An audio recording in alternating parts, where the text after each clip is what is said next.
салом мегӯем ба шумо мухлисон ва тамошобинони азизи барномаҳои телевизиони Баҳористон. ин лаҳза намоиши иттилоотию фарҳангӣ ва фароғатии 1 соатро бо бахшҳои ҷолибу рангин манзуратон мегардонем. бароятон таби хушуболидаро таманно дорем. бо барномаи мо бимонед.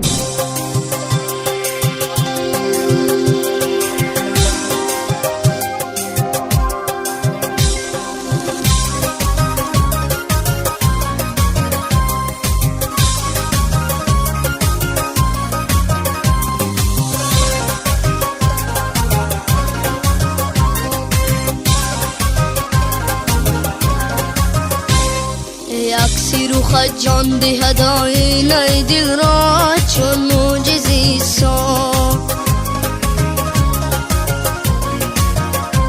ای عکسی رخ جان دهد آینه دل را چون معجزه سان توتی شده حیران سخنهای تو جانان با لب گویم توتی شده حیران سخنهای تو جانان با لب گویم تا با قد شمشاد بگشتی سوی گلشن قمری به فیغان شد نرگس پی نظاره شود دیده سر و پا از بحر تماشا نرگس پی نظاره شود دیده سر و پا از بحر تماشا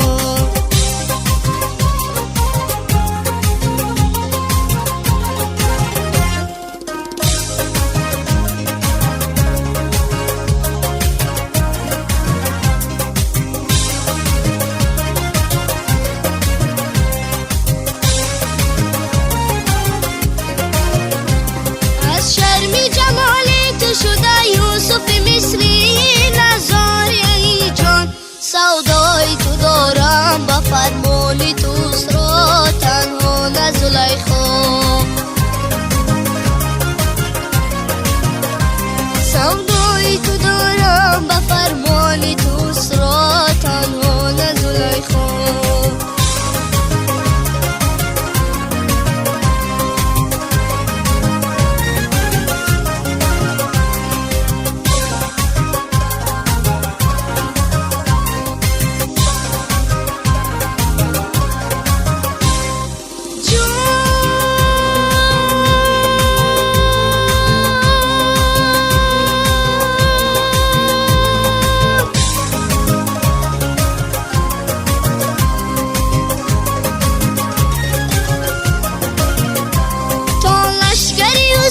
تو بطالار هر سوال شبی خوش چشم از پی جان بردن و از پاره الماس در ملک دل ما چشم از پی جان بردن و از پاره الماس در ملک دل ما تو رنگ به خیال سری زلفی تو اسیر است هستم به توانش زنجیر بود در سر زلفان تو اسرا در ملک بخارا زنجیر بود در سر زلفان تو اسرا در ملک بخارا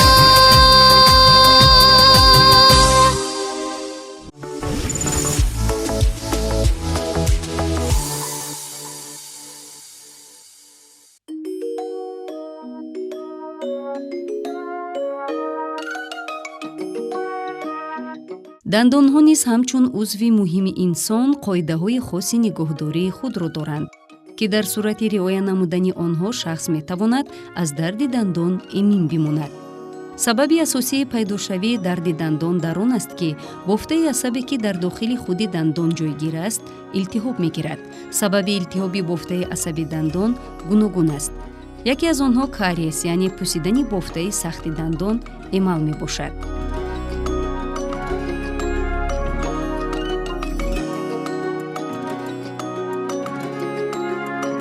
мувофиқи маълумоти омор 90% аҳолии сайёра ба ин ё он намуди бемориҳои дандон гирифторанд. паҳншудатарин бемориҳои дандон ин кариес, пулпит, периодонтит, гипоплазия, флюороз, некрози бофтаи сахти дандон, гиперестезия, эрозияи сири дандон ва ғайраҳо мебошанд.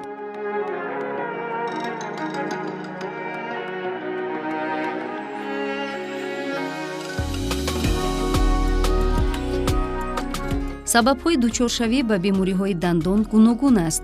махсусан нигоҳ доштани ҳолати гигиенаи дандон ба ин вобаста аст. дуюм сабаби беморшавии дандонҳо ин истеъмоли зиёди шириниҳо, ғизои турш, пайҳам хӯрдан ё нӯшидани ғизову нушобаҳои гарму хунук, обҳои газнок, зиёд истеъмол намудани чизҳои сард, яхмос, нушобаҳои хунуккардашуда, бо дандон шикастани донагиҳо ва ғайра мебошанд. инчунин истеъмоли хӯроки бесифат, яъне ғизое ки дар таркибашон моддаҳои калсӣ, фтор кам доранд, бо сабаби риоя накардани гигиенаи дандон, ҷамъшавии чирк ва хӯрдани ашёи хунук, милкҳо дардманду хуншор мегарданд. бояд гуфт ки бемориҳои дандон дар қатори дигар бемориҳои сироятӣ хеле васеъ паҳн гардидаанд. яке аз онҳо ин бемории кариеси дандон мебошад, ки миқдори зиёди мардум ба он гирифторанд. агар дандони дучори кариес шуда саривақт муолиҷа нашавад, микроорганизмҳо тавассути дандони бемор дарунтар ворид шуда торҳои асабро хароб месозанд. танҳо бо доруҳои таскиндиҳандаи дард қаноат карда гаштан ин худфиребист, зеро дандони муолиҷа нашуда метавонад ба дигар дандонҳо ва узвҳои дарунии инсон таъсири манфӣ расонад. барои солим нигоҳ доштани саломатии дандонҳо бояд ҳолати гигиенаи дандонҳоро беҳтар намуда, дар давоми рӯз на кам аз 2 маротиба дандонҳоро бо хамираи дандоншӯӣ тоза намоем, саҳар баъди хӯрок ва шабона пеш аз хоб. истеъмол кардани хӯрокҳои бо сифати калсидор, фтордор ва микроэлементҳои гуногуне ки барои дандонҳо заруранд. беҳтар аст аз чизҳои сахт ва бисёр ҷафидани хӯрокҳои суфта, часпнок, хурмо ва монанди он худдорӣ намоем, ки дандонҳоро табоҳ месозад. инчунин аз чизҳои кунд ва карахткунандаи дандонҳо монанди ях ва оби ях ба вижа пас аз хӯроки гарм худдорӣ намоем. пешгирӣ беҳтар аз табобат аст. аз ин рӯ барои солим нигоҳ доштани дандонҳо, гигиенаи даҳону дандонҳоро бояд риоя намоем. дар як рӯз 2 маротиба субҳ пеш аз хӯрок ва шаб пеш аз хоб дандонҳоро шустан лозим аст. миқдори хӯрдани шириниро кам намуда аз маҳсулоти калсидор зиёдтар истифода бурдан ба манфиат аст. ҳатман ҳар сари чанд вақт ба назди табиби дандон рафта аз ҳолати дандонҳо бохабар шудан муҳим аст.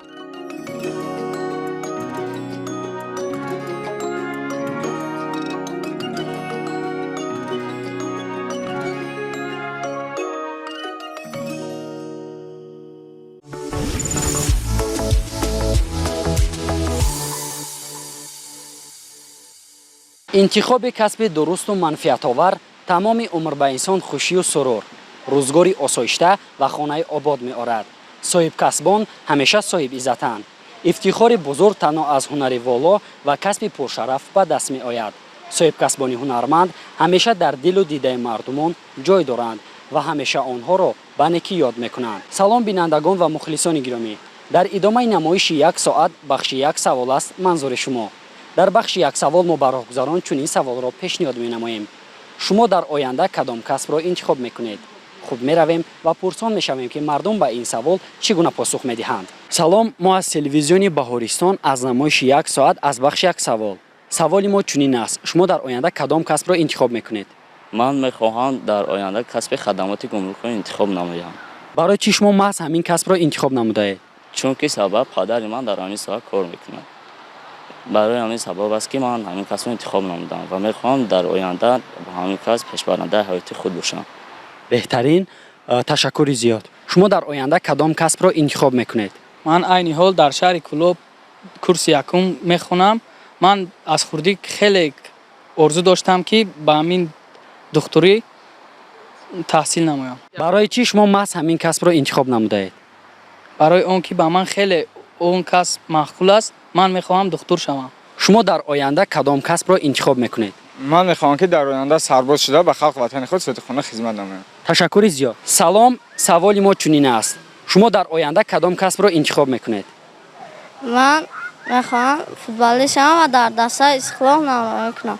تشکر زیاد. شما در آینده کدام کسب را انتخاب میکنید؟ من در آینده کسب دکتر را انتخاب کنم و به وطن خودم صادقانه خدمت کنم. شما در آینده کدام کسب را انتخاب میکنید؟ من کسب معماری را انتخاب کردم. میخوام معمار شوم. برای چی شما محض همین کسب را انتخاب نمودید؟ من میخوام که در معماری سهم ارزنده خودم را گذارم، چون که تاجیکستان عزیزمان میخوام باز هم زیباتر گردد. شما در آینده کدام کسب را انتخاب میکنید؟ سلام، من کسبم را انتخاب کردم. کسب انتخاب کرده من معمار میباشد.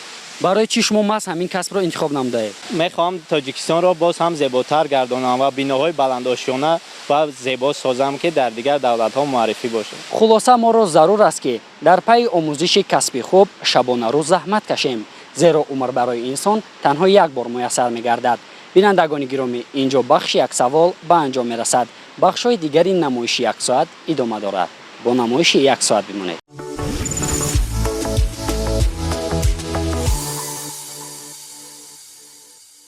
گلها به خانه ما زیبایی و بوی معطر میبخشند. این است که گلدختران و بانوان پیوسته به پرورش گلها مشغول میشوند.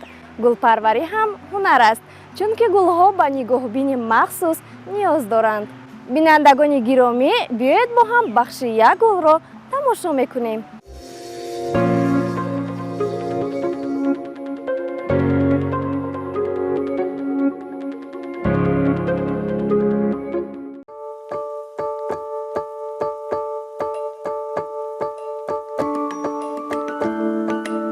این لحظه می‌خواهیم برایتان درباره گلی همیشه سبز و زیبایی ایکسورا معلومات دهیم.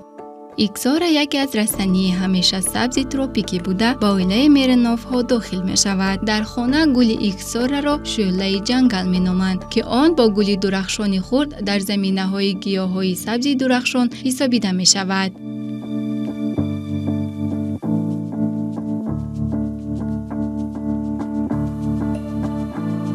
ایکسورا گل آرایشی بوده در باغ‌هایی که اقلیمش گرم است پرورش کرده می شود. در بسیاری از کشورها در گرمخانه‌ها پرورش می کنند.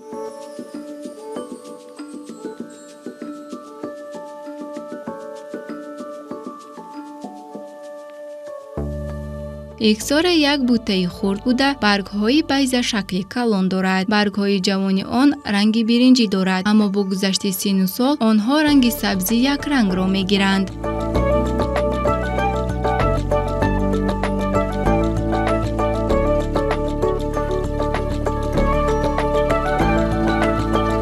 شکل گل‌هایش بیشتری وقتها کج بوده، از رنگ‌های زرد، سفید، نارنجی و سرخ عبارت می‌باشد.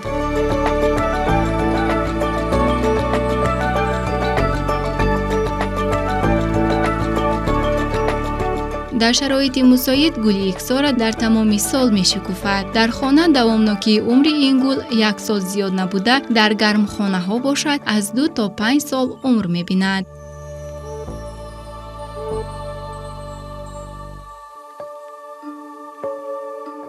پرورش این گل کار آسان نیست، زیرا رستنی پرپیچ و تاب می باشد. نوری زیاد، سایه افکنی و گرمی زیاد را این گل تحمل کرده نمی تواند و با ریشه رستنی داروهای تبلرزه و استخلال سیستم هاضمه را تبابت می کنند و اینچنین درد دندان را نیز رفع می سازد. بینندگان عزیز، این بود معلومات درباره گل زیبای ایکسورا.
бисёр хуб аст ки имрӯзҳо хоҳаракуну додаракуни мо аз пайи андӯхтани илму донишанду китобхону шеърдӯст. саҳифаи навбатии намоиш бо иштироки дӯстони хурдсоли мост.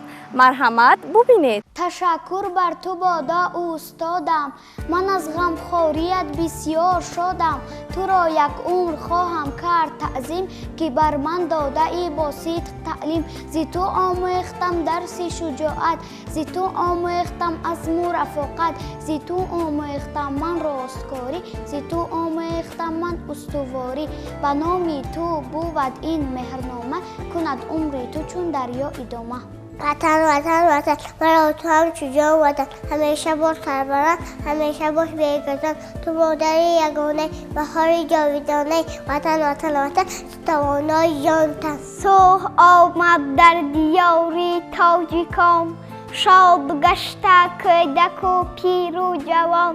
صبح را آورد بر این سرزمین، پیشوای عاقل و هم قهرمان. شکر استقلال و وحدت میکنم، شکر از این بخت و سعادت میکنم.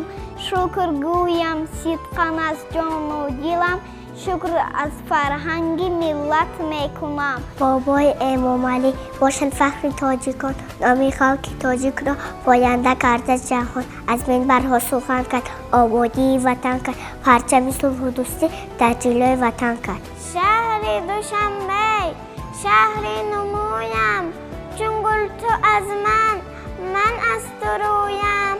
شهر دوشنبه ناز بهارم، صبح صفایت آینه دارم. شهر دوشنبه دنیای من تو، در سینه کوه دریای من تو. شد کشور ما آباد، خلقت همه شد دلشد، شد ده و شهر آباد، فرخنده مبارک بود. چون سرحدی وجدان است هر یک وجبی من خاک، باید قدم دشمن آن را نکند ناپاک. شب و روزم من هوشیار، همه خواب و من بیدار. تا که باشم بر وطن من فرزندی سزاوار. دادا ماشینچه آورد مرا با آن سوار کرد، ماشینچه را دواندم کوچکچه را تساندم. کوچکچه حلقدون با ماشینچه کرد هجوم، از ماشینچه افتیدم به حال خود خندیدم. گیلانچه خندانم من بچه این کلانم.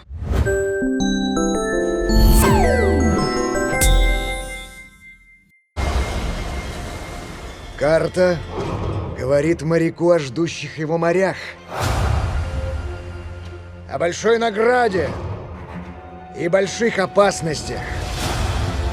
Но настоящее приключение начинается там, где кончается карта. این لحظه می‌خواهیم برایتان درباره فیلم تصویری مرزکی مونستر معلومات دهیم. فیلم انیماسیونی از طرف استودیو نتفلیکس انیمیشن به نمایش گذاشته شده. کارگردان فیلم تصویری کریس ویلیامز میباشد. این فیلم تصویری 24 ایون سال روان به نمایش گذاشته شده است. Охотничий корабль не место для ребенка.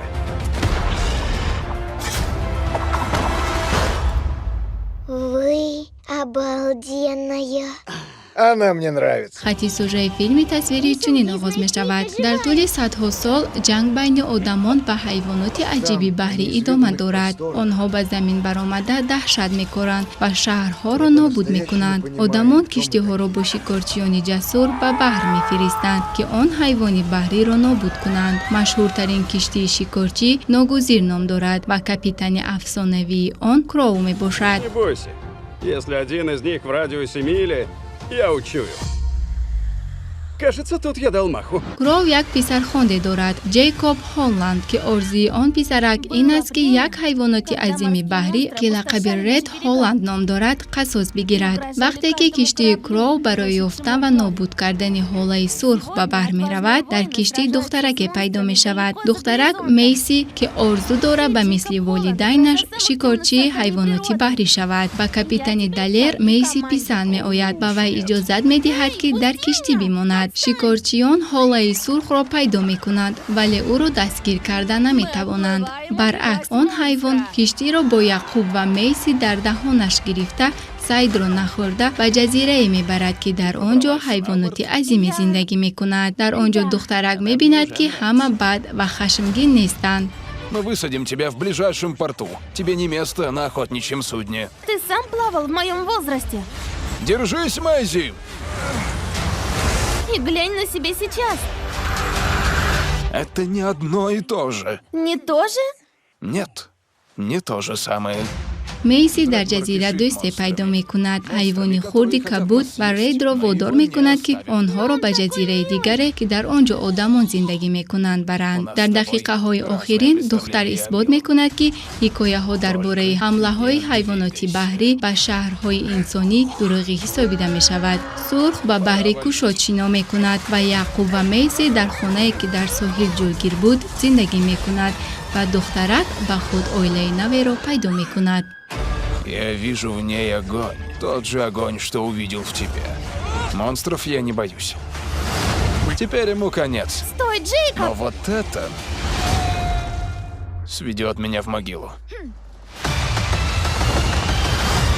Я поклялся сделать все возможное, чтобы защитить людей. Ты можешь быть героем и все равно ошибаться. Океан отправил нам самое худшее, а мы отправим его обратно. Огонь!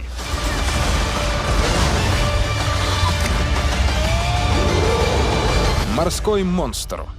Я всегда хотела питомца. Это не питомец. Но я уже дала ему имя. Дай-ка угадаю. Синенький.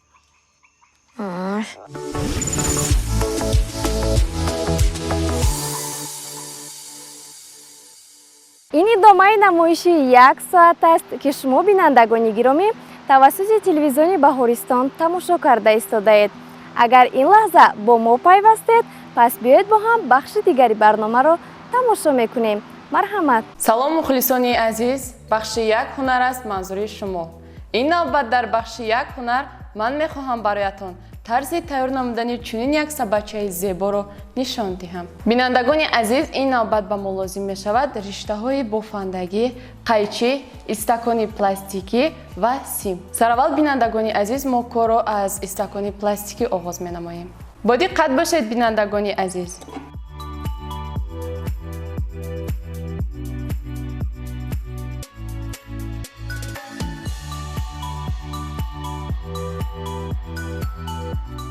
اکنون رشته را گرفته به گرد استکانمون میپیچانیم.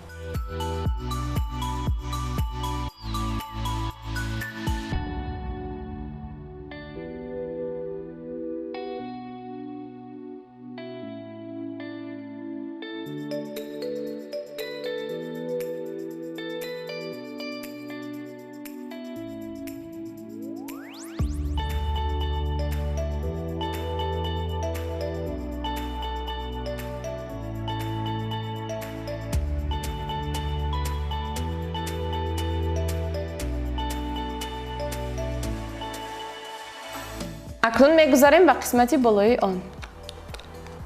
بینندگان عزیز، ما باید استکان را به همین شکل برای میز گذاریم و با همین طرز رشته را در گرد استکان دور میزنیم.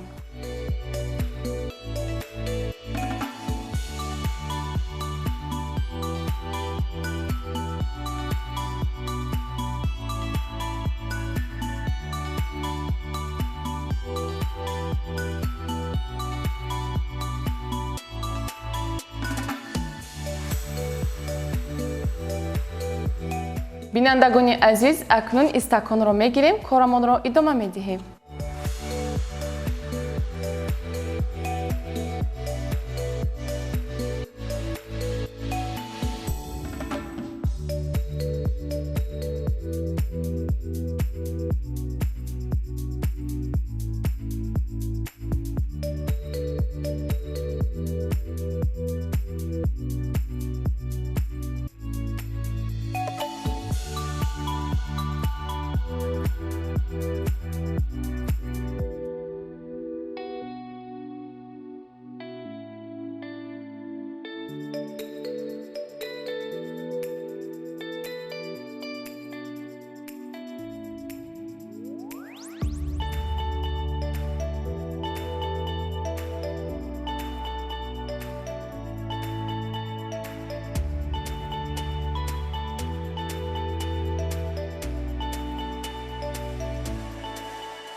хуб бубинед истаконро бо ришта рӯпӯш намудем ва ан ҳамин шаклро гирифт. Ман ин дастаи сабачаро бошад бо риштаи бофандагӣ пешакӣ рӯпӯш намудам. Акнун онро бошад ба сабачаамон пайваст месозем.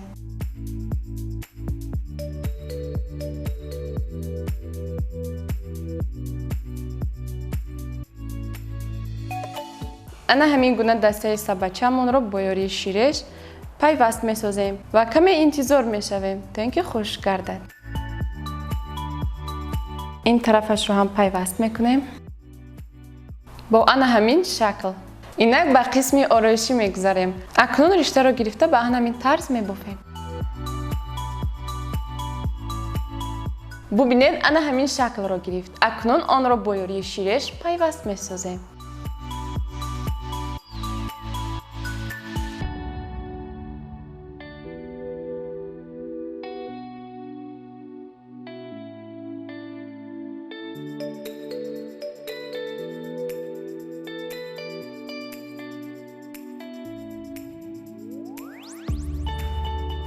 қисмати дигари риштаро ана ҳамин гуна ором медиҳем.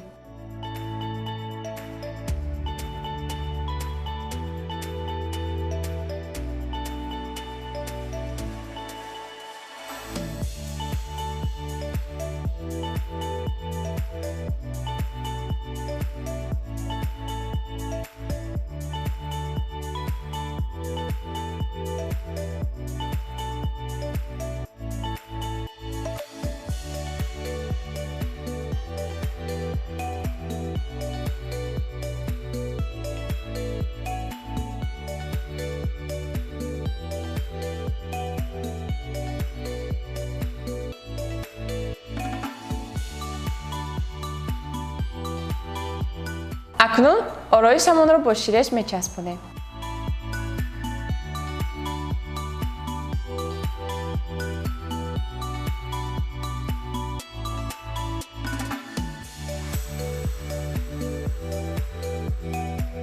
акнун каме риштаро гирифта пакчаи сабачаамонро омода месозем.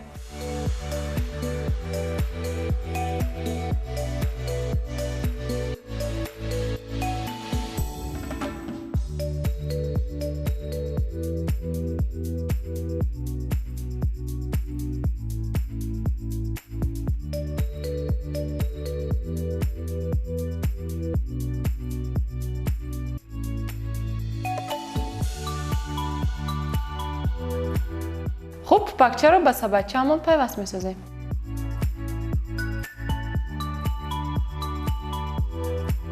ана сабачаи мо омода шуд. дар ҳамин ҷо бахши як ҳунар ба анҷом мерасад. хайр, то дидори дигар.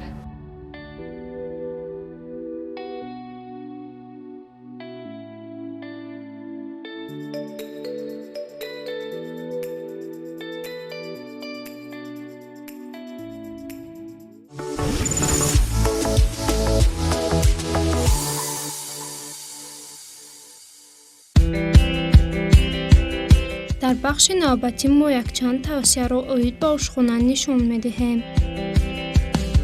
дар вақти ҷӯшонидани маҳсулот об аз гӯшаю канори зарф баромада ҳама ҷоро ифлос месозад. барои пешгирӣ даруни зарф якчандто яхпора андозед. осон ва бароҳат. барои ҷӯшонидани макарон аз ин тавсия истифода баред. бо чунин тарз кушодани бастабанди макарон имкон медиҳад то ба миқдори муайян он даруни зарф резад. дар вақти гирифтани орд он ба ҳар тараф рехта табро хира месозад. бо воситаи чунин асбоб шумо метавонед ордро бо роҳи осон гирифта инчунин ба тозагӣ риоя намоед. дар вақти реза намудани тухм мо ба мушкилиҳои зиёда рӯбарӯ мешавем. роҳи осон чунин аст. даруни чунин асбоб тухмҳоро гузошта кори хешро осон созед. барои ба миқдори муайян рехтани равған даруни орд бо истифодаи қошуқ ин амалро иҷро созед. акнун равғанро даруни орд андохта мушкилиатонро бартараф созед. ин буд якчанд тавсия дар идомаи намоиши як соат. бахшҳои дигари барнома то ҳанӯз идома доранд.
саҳифаи дигари барнома як ороиш ном дорад.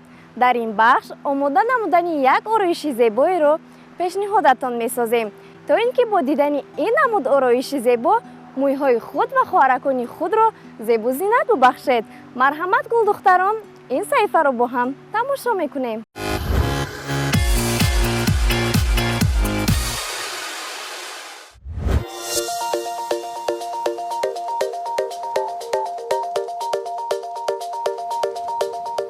бинандагони азиз, дар идомаи намоиши як соат бахши ороишро манзуратон мегардонем ва ин навбат бароятон тарзи бофтани мӯй ва ороиши ҳалқашаклро нишон медиҳем.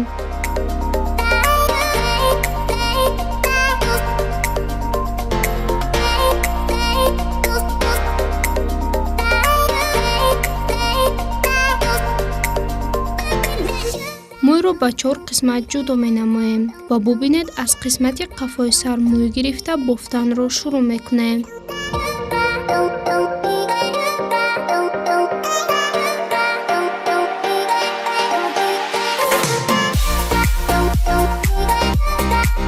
тарзи баръакс бофтани мӯйро мо дар бахшҳои қаблӣ бароятон нишон дода будем ва боварӣ дорем ки аз уҳдаш ба хубӣ мебароед.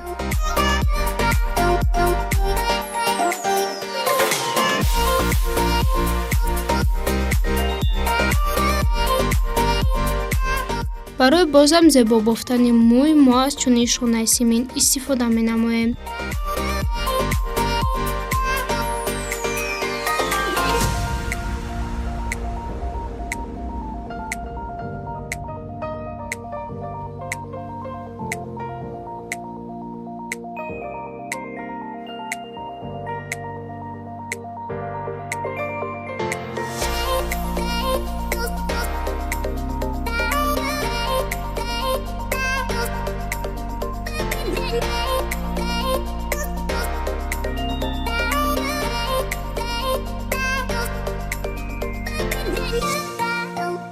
иҷрои чунин амалҳо бо даст ороишамонро бозам зеботар ва ҳаҷман калонтар ба назар намоён мегардонад.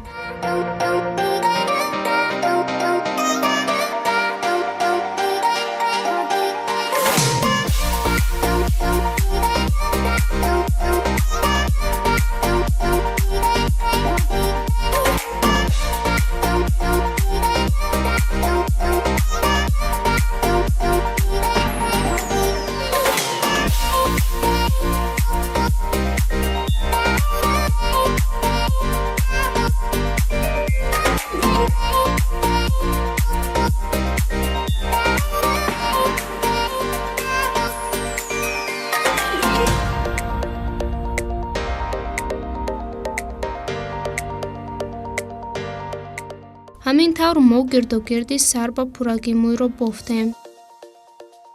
бо диққат назар афканед дӯстони азиз. пас аз бофта шудан мо поёни мӯйро бо резина маҳкам мекунем.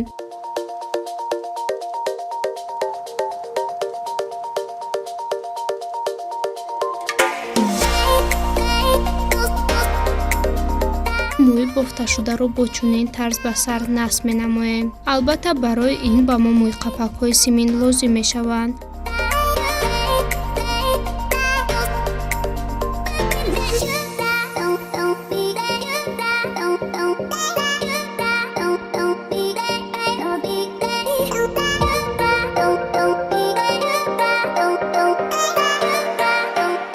ороиши мо ба пуррагӣ омода шуд ва барои зеботар намудор гаштанаш бо ёрии қисми симини шона чунин амалҳоро иҷро менамоем.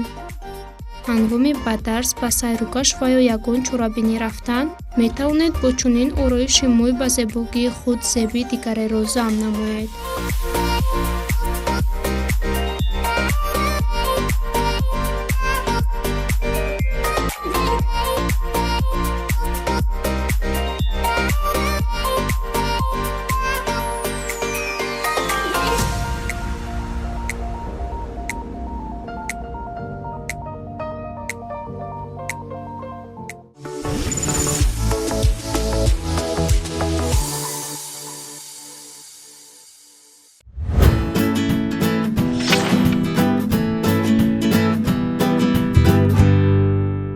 омӯхтан ва аз худ намудани илму дониш машғулияти муҳим аст барои инсон. маҳз тавассути илму дониш шахс метавонад ба қуллаҳои муроди худ бирасад. салом бинандагони азиз, дар идомаи намоиши 1 соат бахши як чистон аст манзури шумо. дар ин навбат чистони интихоб намудаи мо чунин аст. хуб бодиққат бошед. сандуқчаи шишагин, дарунаш бошад рангин, доимо аз ҳар диёр орад хабари бисёр. ба фикри шумо ҷавоби ин чистон чист? ба фикри ман ҷавоби ин чистон китоб мебошад, чунки дар китоб бисёр чизҳоро мо мефаҳмем, аз худ мекунем ва донишо арзанда мегирем. ба ҷавоби худ бовар доред? бале. мутаассифона ҷавоби шумо нодуруст аст. ташаккур. ба фикри шумо ҷавоби ин чистон чист? ба фикри ман ҷавобаш телевизион аст. ба ҷавоби худ бовар доред? бале. ташаккури зиёд, ҷавоби шумо дуруст аст. ба фикри шумо ҷавоби ин чистон чист? обу ҳаво. шарҳ дода метавонед? Не. ташаккури зиёд, мутаассифона ҷавоби шумо нодуруст аст. ба фикри шумо ҷавоби ин чистон чист? телевизор бошад. шарҳ дода метавонед? чизе ки шумо гуфтед ҳамон телевизор дар монандаи дарунаш оина бошад. ба ҷавоби худ бовар доред? бале. ташаккури зиёд, ҷавоби шумо дуруст аст. чистони мо чунин аст. сандуқчаи шишагин, дарунаш бошад рангин, доимо аз ҳар диёр орад хабари бисёр. ба ақидаи шумо ҷавоби ин чистон чист? мумкин телевизор бошад. шарҳ дода метавонед? мақсад дар телевизор мо мехоҳем дигар давлатҳоро тамошо кунем. худмон дар тоҷикистон метавонем дигар давлатҳо, мақсад амрико ёки дигар давлатҳоро тамошо мекунем. барои ҳавай ҳамин мебошад. ба ҷавоби худ боварӣ доред? бале дорам. барои сандуқчаи шишагӣ оинаи телевизор мебошад. агар ҷавоби шумо нодуруст бошад, роҳ афтода намешавед? не. ташаккури зиёд, ҷавоби шумо камилан дуруст аст. хуб бинандагони азиз, тавре ки шумо мушоҳида намудед, аксарияти иштирокчиён тавонистанд ба чистони пешниҳод намудаи мо ҷавоби дуруст гардонанд.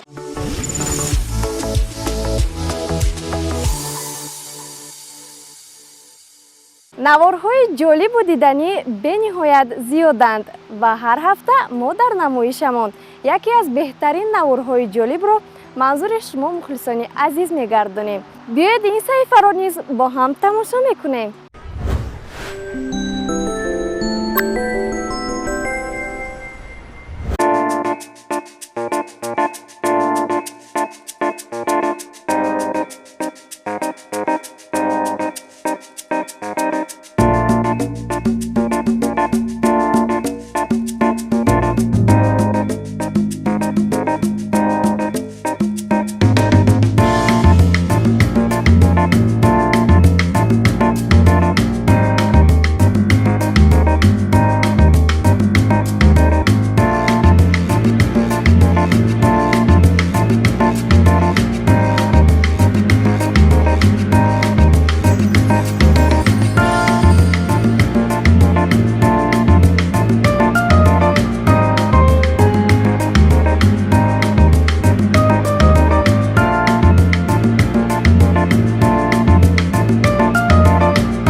суруду оҳангҳои марғубу дилошӯб ва таъсирбахш ҳамеша қалби шунавандаро таскин мебахшад ва рӯҳияи касро болида мегардонад.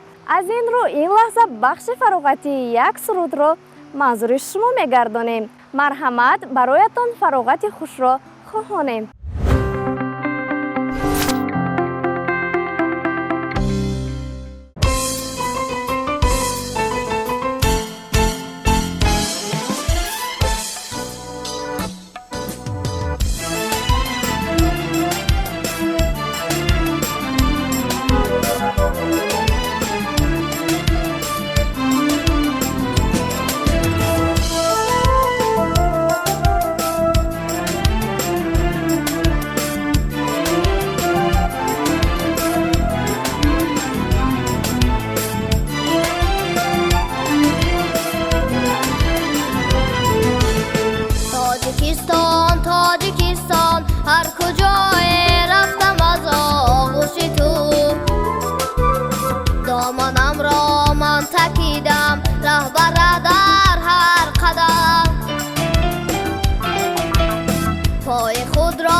خاری مرا از بند پیستان کندن تاجیکستان تاجیکستان بکنم شکری کم و بسیاری تو بکنم شکران از آزاد و از آزاری تو از تو من سرور نمیخوام هموطن هستی وطن هستی بس است با قصو خارت برابر زندگی کردم بس است از تو من سرور نمیخوام هموطن هستی وطن هستی بس است با قصو خارت برابر زندگی کردم بس است با قصو خارت برابر زندگی کردم بس است